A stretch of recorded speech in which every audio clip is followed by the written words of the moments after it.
Hello, this is Sherry Darden with your very first FMLA Friday post. Here you're going to get some tools, some tips, and maybe even some food for thought on reducing that FMLA intermittent abuse. You know, I call FMLA the Friday Monday Leave Act because normally that's when everybody wants to take FMLA. Sick on Friday, sick on Monday, come back to work Tuesday, excellent health on Wednesday. Thursday they begin to kind of because they're going to call in sick again on Friday.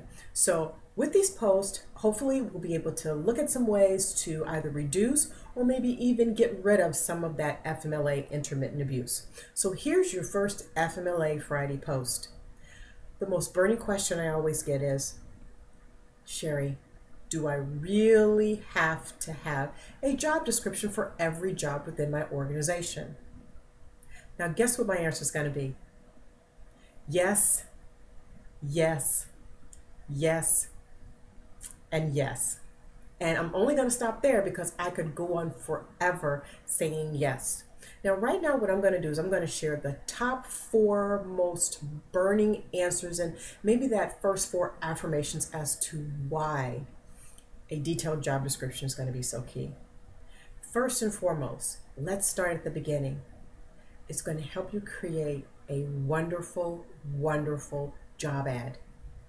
You know, your job ad really should be congruent with what the major job functions and responsibilities and what kind of expectations you're going to be having of that potential candidate. You know, often we get a little upset or we get a little bewildered about the types of applicants that actually come through the door and we go, where the heck did these people come from? Well, let's go back to your job ad.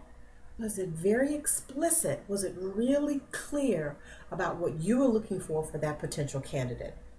Were you really clear about the kind of qualifications and certifications you were looking for in that applicant? The second most important reason why you want to have a job description, and let's piggyback on that job ad, is job interview. You know, I just laugh, and I often have my participants in my workshop laugh about those beauty pageant questions that we like to ask those potential candidates. And we usually ask them those beauty pageant questions such as, Sherry, what would you say your best qualities are? Of course, I'm going to tell you that I'm happy and I'm peppy and I love to work with people and I'm just the best worker in the whole wide world. And you may ask me, well, Sherry, what would you say is your most challenging question? Or my most challenging issue? Or my most challenging personality? Or what would you say your biggest challenges are? Now, am I really going to tell you that I have anger management issues? No. Am I going to tell you that I have a fascination with fire or I like to take things that don't belong to me? No. I'm just on this side of saying because I want to get that job. And then the true Sherry Darden shows up for work and you go, whose child are you? What happened to that happy, peppy person that loves people and loves to work and such a hard worker? Because you didn't ask those emotionally intelligent questions. And that detailed job description is really going to help you set up the right questions for the right candidate. Now, the third most important reason why you want to have that detailed job description is performance reviews. You used it from the start in your job ad. You've used it for your interview process. Now you want to use same set of rules, same qualifications for performance evaluation. Are you seeing the key here? Consistency. You want to be consistent. And now I'm going to talk about the 4th most burning reason why you want to have a detailed job description. And this really relates to FMLA because I know that's what you're wanting to say. Well, how is it going to help me with FMLA, Sherry? Well, 1 is going to help you weed out the bad candidates as much as possible. Make sure you hire the right ones and that you're using it for performance evaluations. But as far as FMLA is concerned, it's going to help you with your FMLA certifications. Now, we get a little angry with our HCPs, our healthcare providers, when they either don't fill out a med cert or they don't fill it out properly. There's lots of fields missing. Well, listen, they went to school to practice medicine. They didn't go to school to fill out med certs. So a lot of times they're not even quite sure what they are or what they're looking for.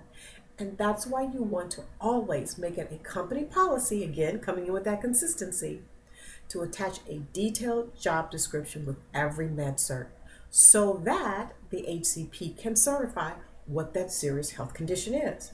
And we know that serious health condition is one or more of the primary job functions that employee is not able to do because of their current health condition.